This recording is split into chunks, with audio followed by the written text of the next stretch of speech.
The fourth and final step of the Creative Ice process is to learn from experience and experiments.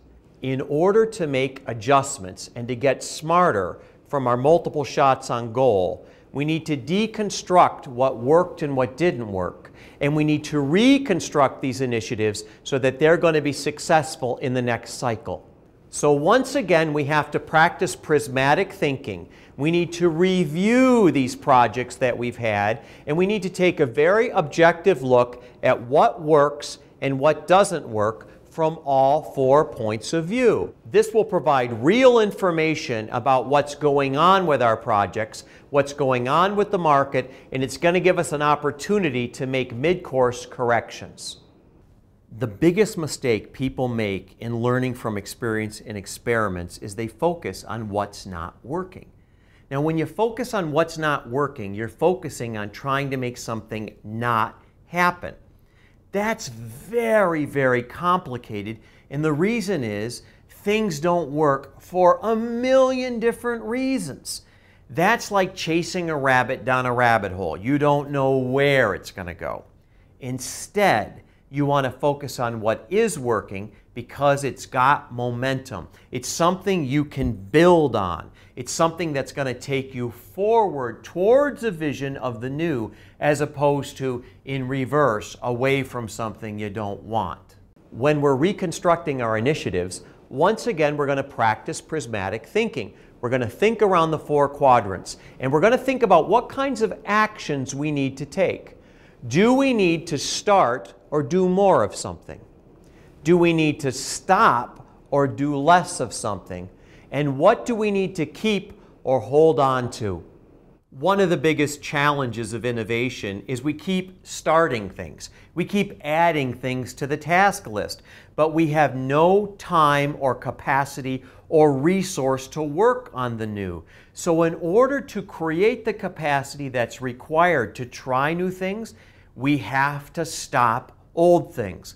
We have to make sure that we free up those resources, that headspace, that time, that energy. And remember, it's easy to start doing things. It's much harder to stop doing things because the organization has already gotten behind the things that you're stopping.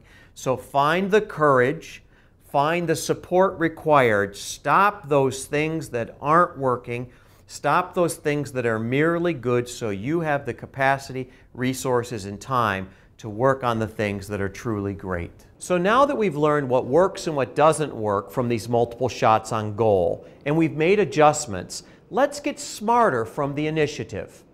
Let's look at what simple rules we can divine from our experience. So for example, we may have learned a timing rule.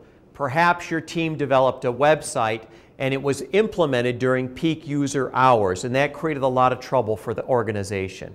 Next time we want to implement that website when there's a lull in user activities. An example of a priority rule is a microchip manufacturer that learned that the microchips that they made that had the highest gross margin were not given priority in manufacturing. So what they did was they looked at the manufacturing capacity and they awarded the most capacity to those microchips that had the highest gross margin, and they greatly improved the profitability of the company. An example of an exit rule is a cell phone manufacturer that constantly innovated, but it learned that its most innovative leaders were being pulled off of projects before the projects were completed, and those projects then failed. So as an exit rule, they developed a common rule that said if that leader was pulled off a project before it was done, the project was immediately closed down. And what that did was that kept senior leaders from promoting people before these new innovations came to fruition. So remember, there is no data on the future. So we're going to have to plan to make revisions, and in doing so, we have to lead innovation very differently. So for example, we have to stop believing we can see the future, and instead we have to make smaller and wider bets. We have to make sure that we're going fast enough to get momentum, and that requires that we're going to pick going fast over getting everything perfect the first time. We have to make sure that we're listening to the customers who are going to lead us as opposed to the conventional customers who are going to hold us back. Remember, the idea is we're making it up as we go along, we're making adjustments, and we're leaving room for the interesting stuff that we're going to learn along the way. Finally, and most importantly, remember this is a highly iterative process. We're going in cycles. So what we want to do is we want to review our work, we want to revise our work, and we want to repeat our work. Innovation doesn't happen in straight lines. It happens in cycles. So we're constantly going to be doubling back, getting smarter and smarter and smarter, and building upon what we've learned as we go along. So now it's your turn to practice prismatic thinking.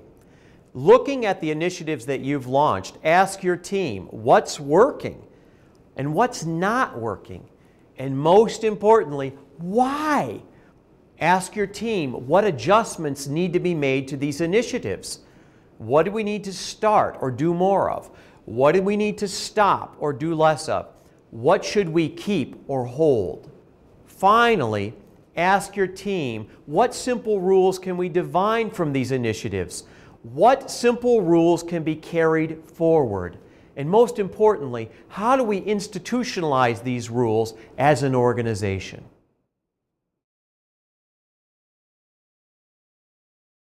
According to a number of studies with senior executives around the world, the most desirable attribute for a leader